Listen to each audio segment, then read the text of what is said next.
willkommen bei Sami Combat Systems, dem YouTube-Channel. Wir freuen uns, dass ihr wieder dabei seid. Wir wollen euch in dem Clip gerne zeigen, die geraden Schläge oder die Gerade, wie wir das unterrichten, unsere Trainingsmethoden. Ich hoffe, wir können euch inspirieren, wir können euch einige Dinge zeigen und ihr habt Spaß bei dem Clip. Und ja, danke fürs Zusehen.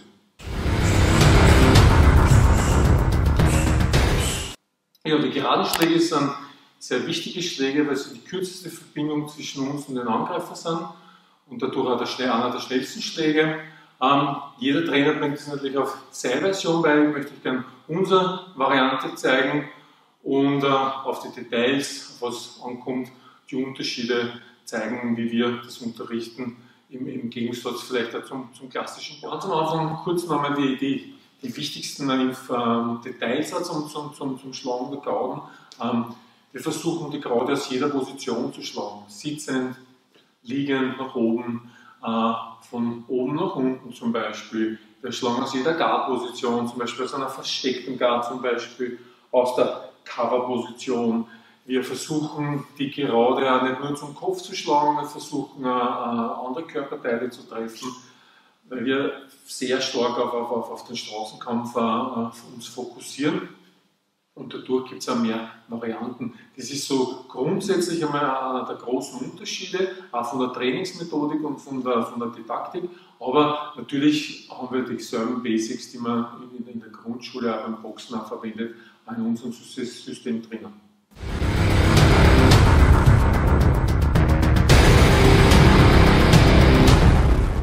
So, wir starten von unserer Grundposition. Also bei uns ist die starke Hand hinten, das heißt, es ist unsere Schlaghand. Die zweite Hand, die schwache Hand, ist die Führungshand, also der Jab und so dahinter ein Crossarm. Ja. Die Ellbogen sind eng am Körper, zeige ich das aus der Position, damit schützen wir unseren Rumpf sehr gut. Gleichzeitig habe ich da auch gute Körperspannung drinnen. Wir kriegen ein bisschen so einen runden Rücken, die Schultern gehen nach oben. Das heißt, wir bringen unseren Kopf da nach unten. Dadurch ist es leichter, wenn wir geschlagen werden, dass wir die Stirn nach unten gehen und nicht direkt auf der Nase oder auf den Mund geschlagen werden und haben einen besseren Schutz gegen Schläge. Das zweite ist, wenn wir aus der Position sind, dass wir da die Hände über den Augenbrauen geben. Das heißt, wir können die Hände offen lassen oder schließen. Alles, was drunter ist, natürlich so, dass wir jetzt dafür für den Straßenkampf keinen Faustschutz haben oder Boxenschutz, der uns natürlich auch zusätzlich schützen kann. Das heißt, die muss da höher sein und um weniger Trefffläche im Gesicht da zur Verfügung zu stellen. Also das sind so die grundwichtigsten Parameter, die man hat für die Grundstellung. Der nächste Punkt ist die Fußstellung. Beide Fußspitzen schauen nach vor, die Hüfte ist auch nach vor. Also man kann sagen, dort wo die Hüfte hitze geht auch die Kraft hin. Man macht sich das nur vorstellen, wenn man zum Beispiel ein Auto wegschiebt, entwickle ich so, wo die Hüfte ist, die meiste Kraft. Wenn es so seitlich steht, kann ich nicht so viel Kraft entwickeln, weil da mein Körper sperrt und die Hüfte. Also ganz normal, wie man gehen würde. Man steht ein bisschen breit aus die Schultern, zieht das Bein nach hinten, hat hinten die Ferse aufgestellt und hat da sehr gute Grundposition. Und aus der schlagt man dann so eine Gerade. Technisches, ich zeige es jetzt einmal mit der hinteren Gerade, geht die hintere Gerade nach vor und im letzten Ende rotiert die Faust. Wenn man schon vorher rotieren tut, das heißt, wenn man da schon die Handfläche nach unten zeigen lässt, dazu kann man das überprüfen, ist es meistens so, dass der Ellbogen nach oben geht und dann hämmert man mehr den Schlag. Sollte aber eher so nach vorgehen. Wichtig ist, dass man die Hüfte mit nach vorbringt, das heißt, ich habe eine längere Reichweite und bringt natürlich auch mehr Kraft durch die Hüftbewegung mit. Ich zeige es mal von der Seite. Steht in der Position, da geht man nach vor und dann rotiert man am Schluss nochmal ganz aus. Den Arm nicht ganz durchstrecken, es ist ein bisschen was, wo der Arm stehen bleibt, also nicht ganz und schlage immer wieder eine Übung durch. Und die zweite Hand, die kann ich da so zum Kopf nehmen oder ich kann die Handfläche aufmachen. Wichtig dabei ist natürlich auch, dass man den Schutz zum Körper beibehält, dass man da jetzt nicht aufmacht. Viele Fehler, die viele machen, ist, dass sie zuerst die Faust fallen lassen oder nach hinten nehmen, ausholen und schlagen. Hier kommt die Kraft von unten, vom Bein, also vom Fuß, vom Abdruck, der Druck nach vor, geht so entlang und dann kommt er da über die Schulter nach vor und da aber die volle Kraftentwicklung. Das passiert auch bei der linken genauso, da kommt die Kraft aus dem vorderen Bein. Und wie schaut es auch, wichtig ist ja, dass ihr jedes Mal, wenn ihr schlagt, die Kraft nach vorne geht. Viele machen so da das und dann gehen sie da nach hinten. Dadurch geht die Kraft nach hinten.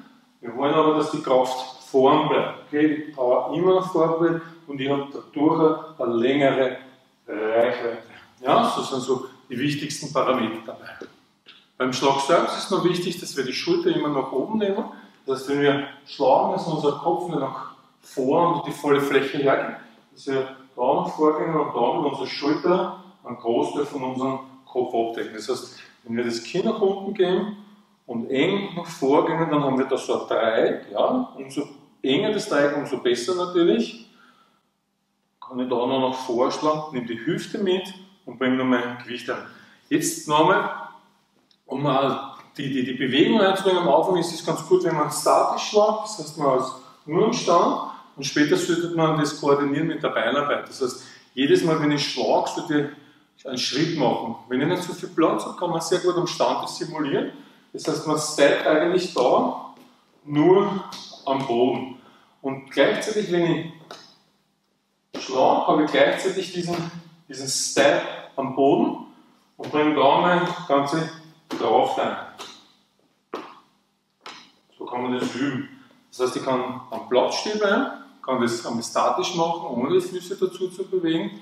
Wenn der Schlag einmal ganz gut passt, dann versuche ich die Füße damit mitzubewegen. Mehr auf den Fußballen, ja, dadurch bin ich viel beweglicher und kann da meine Kraft nach vorbringen. Nicht zu hoch heben, das machen auch viele den Fehler, dass sie zu hoch die Beine heben, sondern nur ein kurzer Step und uns wegdrücken und wieder aufkommen. Und gleichzeitig, wenn ich aufkomme mit Schlag, setzt das Bein ab. Also das ist ganz wichtig auch für die Koordination und so bringe ich die größte Kraftübertragung in den Schlag hinein.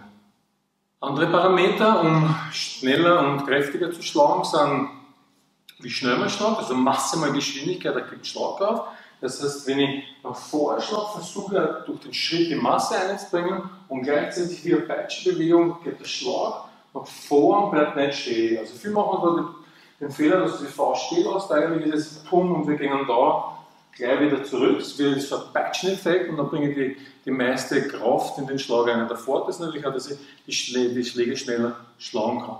Das ist ein wichtiger Punkt. Der zweite Punkt ist, dass der Schlag auf derselben Linie nach hinten kommt, wie wir nach vorgegangen ist. Ja, also, dass man nicht die Faust fallen lässt und da der Deckungsöffnung lässt, sondern einfach wieder genau in derselben Linie, wie sie nach vorkommt, da wieder zurückkommt.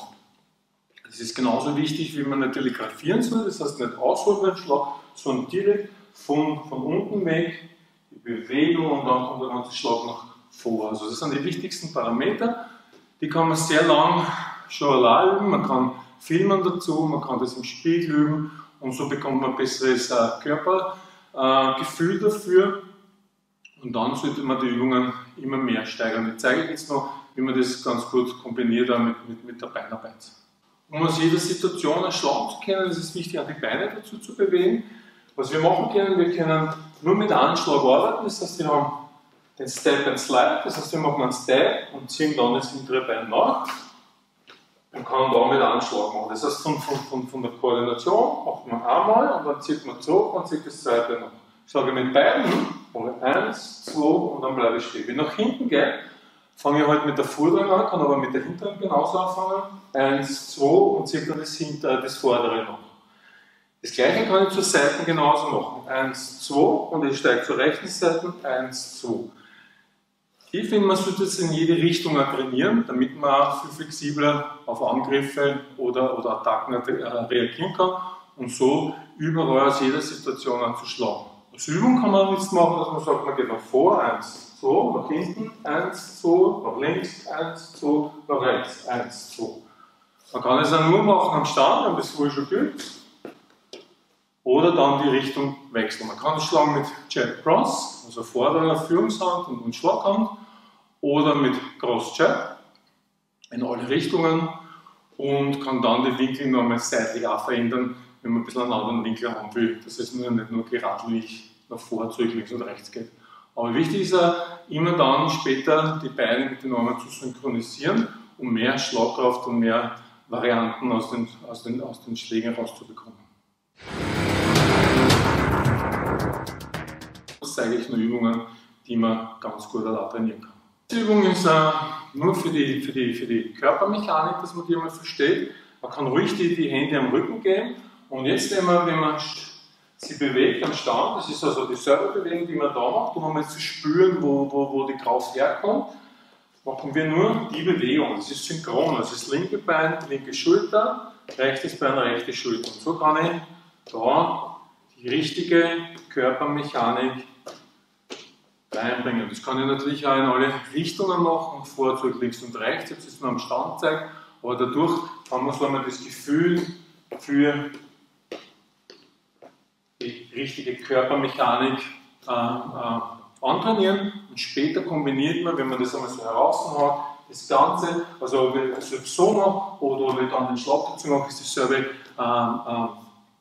Funktionsweise von der Muskulatur und dadurch kann ich aber später dann viel besser das umsetzen. Also das ist eine ganz gute Übung, um mal so das Gespür zu bekommen, wie man mehr Kraft und mehr Beweglichkeit in den Schlag reinbekommt.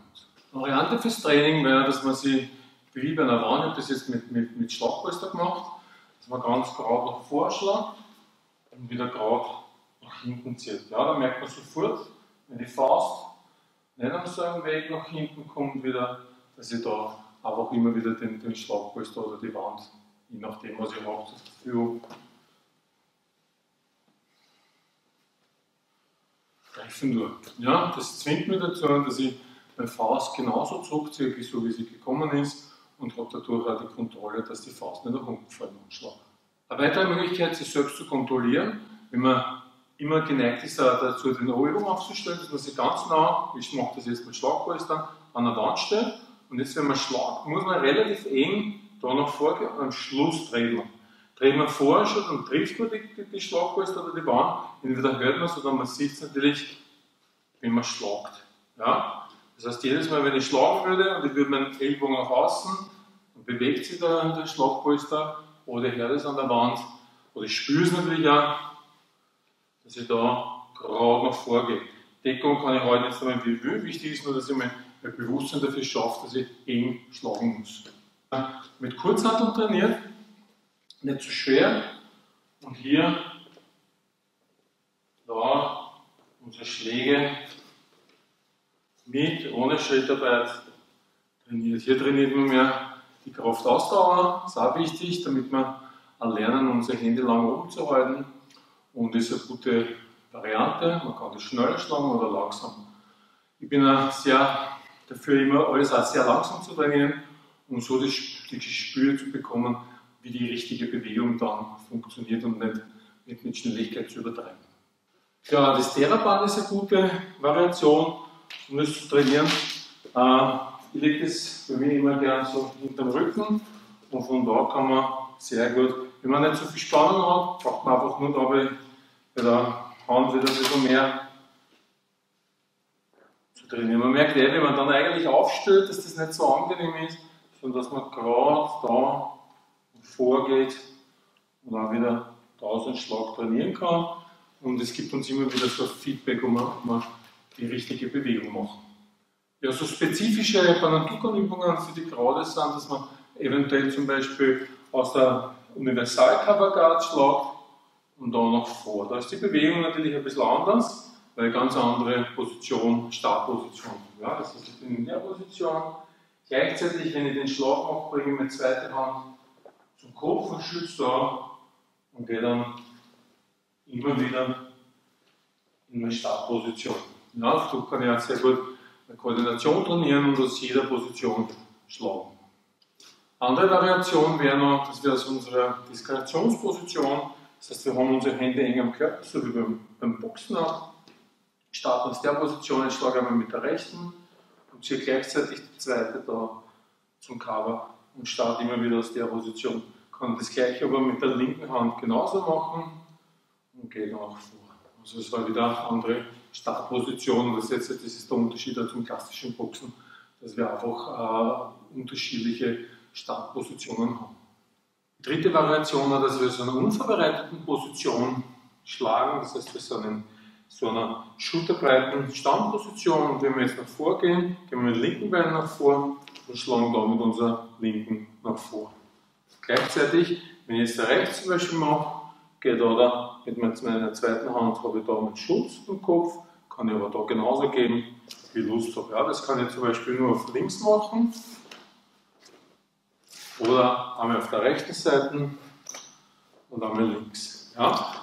Jetzt von der Startposition von unten gehen wir direkt da nach vor und schlagen. Das heißt, wir gehen nicht zuerst den Kopf und da nach vor, sondern direkt von da nach vor und legen das ganze Gewicht ein. Und wir müssen das machen aus einer Situation und wir passen uns der Situation an und versuchen nicht aus einer Kampfposition, sondern aus einer unvorbereiteten Position anzuschauen. Ja, das wäre es. Es ist wieder mal ein bisschen länger an unserem Clip, was ich mir vorgenommen habe, aber es kürzer zu machen, aber ihr seht, man hat sehr viele Informationen, die man da reinpacken will. Ja, wenn ihr Anregungen habt oder Fragen, schreibt es gerne in unsere Kommentare und wir versuchen so schnell wie möglich zu antworten. Ja, danke fürs Zusehen. Wenn ihr uns folgen wollt, dann gerne und willkommen und wenn es unsere Tipps shared, dann ist es natürlich auch super und ganz genau. Und ich hoffe, ihr habt Spaß gehabt mit unserem Clip und wir sehen uns bei der nächsten Folge, wo wir auch wieder Grundlagen genau unter die Lupe nehmen. Danke fürs Zusehen.